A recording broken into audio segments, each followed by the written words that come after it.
2026-yilda qaysi nishalar eng aktual bo'ladi va nimadan daromad qilsa bo'ladi? Manimcha siz ham yangi yildan keyin qaysi planlaringizni amalga oshirish va qayerdan pul kelish haqida o'ylab o'tirgan bo'lsangiz kerak. Demak, bu video qo'lingizga bekorga tushmagan. Har bitta odam o'zini yaxshi ko'rgan kasbdan katta daromadga chiqishni xohlaydi. Lekin siz qaysi nishaga kirishingizdan qat'iy nazar bitta muhim qoidani sizdan chiqarmang. Biznesda ko'p pul topishning eng yagona va aktual yo'li kerakli joyda, kerakli vaqtda paydo bo'lish. Shuning uchun bugungi videomizda 2026-yilda pul keltiradigan nishalarni hammasini ko'rib chiqamiz. Qaysi nishaga bosh suqish kerak, qaysi biriga kerak emas va eng muhimi eng aktual nishalarimiz har doim videoni oxirida bo'lganligi sababli videoni oxirigacha ko'rishni maslahat beraman. Keling, birinchi navbatda qaysi nishaga bosh suqish kerak emasligi haqida gaplashamiz. Birinchisi innovatsiyalar va startaplar.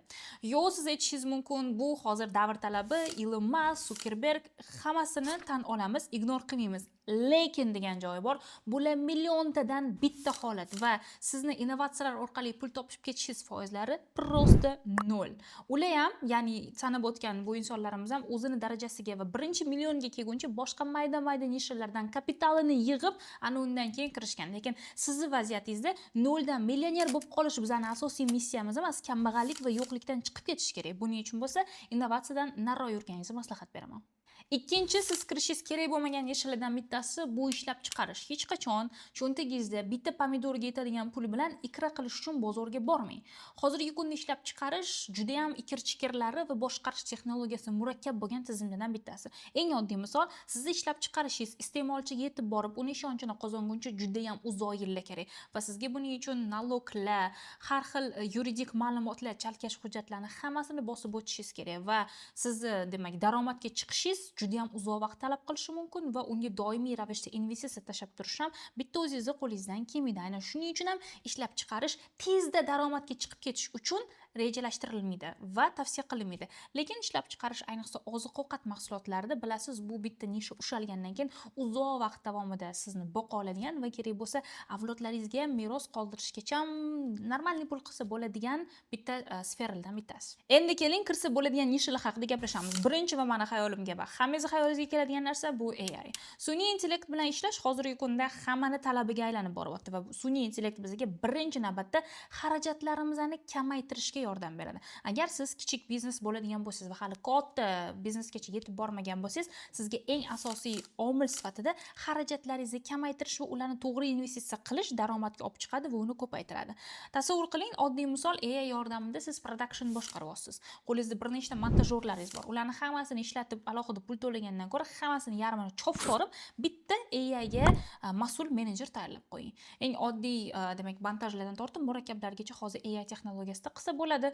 AI ni o'rganish, ya'ni sun'iy intellekt bilan chiqishib olish sizga juda ham ko'p narsada yordam beradi. No, shunisi bilan birga eslatib o'taman. AI bilan chiqishib olish kerak deganda men qanaqadir yangi narsani yaratish yoki bo'lsa marketplace ga olib chiqish haqida gapirmayman. Uje bor narsalarning funksiyasini o'zlashtirishingiz kerak va odam ishtirokini kamaytirishingiz kerak bo'ladi. Ayniqsa siz kichik biznesni boshqarayotgan va qaysidir bitta firmani rahbari bo'ladigan bo'lsangiz, men o'zim ham shu narsaga amal qilaman va robotlashtirish sizga katta pul olib keladi. Ikkinchisi, CRM marketing xizmati. Kompaniyalarga o'zingizni CRM bo'yicha mutaxassisligingizni sotishga harakat qiling. Juda ko'pchilikka sir emas, SNGda sotuv bo'limini tartibli boshqarishda biz CRM texnologiyasidan foydalanamiz va istalgan nishada CRM ni to'g'ri qo'llash natijasida biz klientskiy bazaga ega bo'lamiz.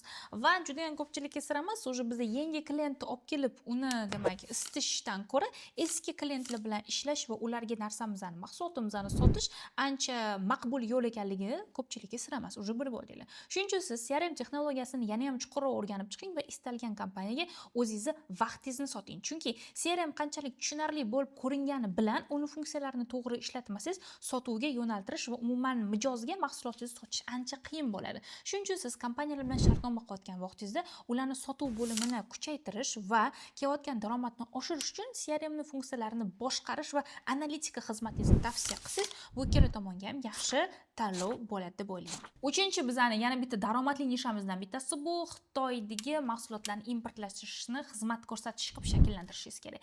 Ya'ni qanaqa bo'ladi?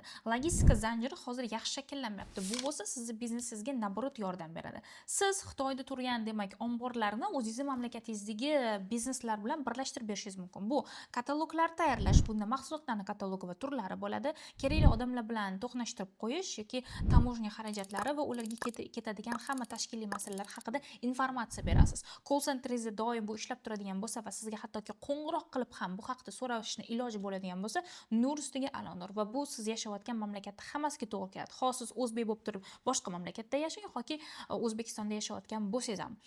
Esingizdan chiqarmang, katta pullar muammoni hal qilayotganingizdagina yetib keladi. O'zingizni qorningizni o'ylaganingizda emas. Xitoy bilan eksport importni demak shakllantirishga yordam bersangiz, siz kichik biznesga yo'l ochgan bo'lasiz. Pri этом bitta kichkinagina nyuansni esingizdan chiqarmang.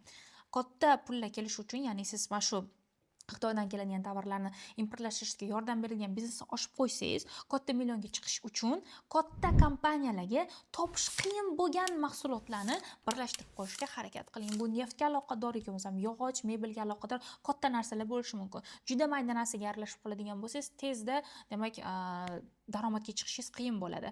Raqobat kam joy bu demak murakkab texnologiya ishlayapti degani. Shuning uchun ham mashq qismini ozgina o'rganib chiqishingizga to'g'ri keladi. Xullas, shunaqa gaplar kommentariyada обязательно yozib qoldiring, qaysi nishalarga qo'shilasiz, qaysi birlariga yo'q va 2026-yilda aktual bo'ladigan kasb yoki daromad yo'llarini bilsangiz, kommentariyada yozib keting ko'proq. Chunki bu videoni ko'rganda maksimal undan foyda topishni xohlayman va bir-birimizga yordam bersak, nur ustiga a'lo nur bo'ladi. Qolaversa, mendan koreys tili darslari yoki bo'lsa motivatsion kurslar, yana shunga o'xshagan coaching xizmatlarini olmoqchi bo'lganlar va konsultatsiyamga yozilmoqchi bo'lganlar diqqatiga videoni ostida sizga kerakli bo'lgan ssilkalarni tashlab ketaman. Bemalol ularga yozishingiz va men bilan aloqaga chiqishingiz mumkin bo'ladi.